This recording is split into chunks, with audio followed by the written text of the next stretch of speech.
Finally tonight, Los Angeles essayist Ann Taylor Fleming has some thoughts about divisions among feminists. Drew Barrymore as role model? So says Esquire magazine on a recent cover, where the 19-year-old gives us her provocatively pouty best. A role model for what? For whom? For feminists, that's who. A sassy, brassy new breed of them who are currently strutting their stuff across the American cultural landscape.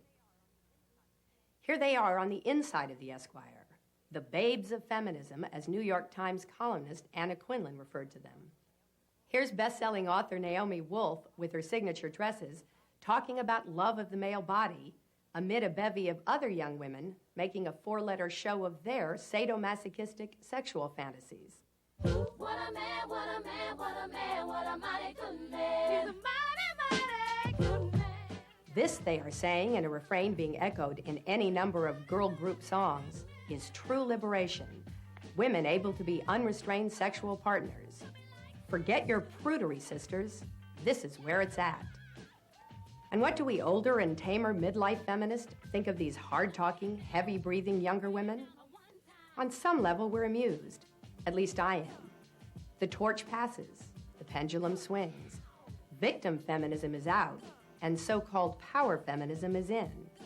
We'll get ours, these young women are saying. Meaning, money, power, and sex. Hey, what do we say?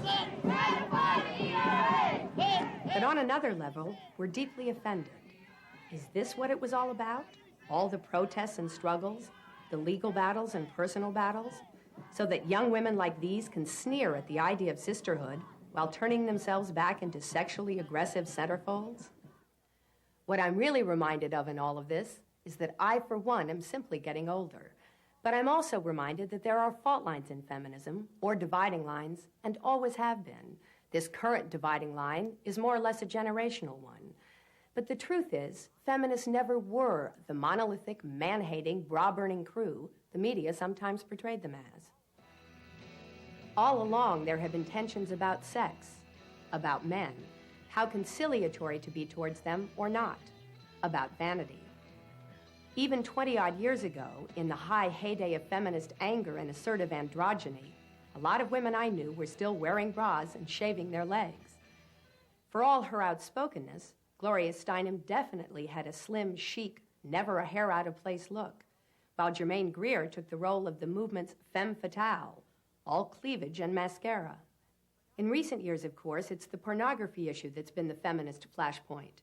High profilers like Catherine McKinnon and Andrea Dworkin arguing against any and all pornography, while Betty Friedan and others have insisted it is a censorship-courting sideshow. And of course, not so long ago, Friedan herself came under hot attack from young backlash author Susan Faludi. Faludi fingered Friedan as part of the 80s backlash against women for her early 80s book, The Second Stage.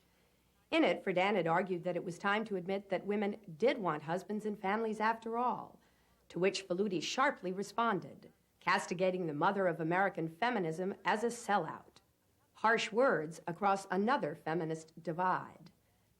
And now out of the mix, out of the melee, come the babes. The sexually hip daughters of the Reagan era come to claim their piece of the feminist dialogue and remind us once again that there is no one simple feminism. Most of the women I know have cobbled together their own ideology, more or less anger at men, more or less tolerance of pornography, more or less vanity, and more or less acceptance of each other's views.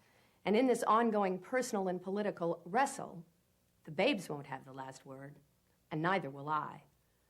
I'm Ann Taylor Fleming.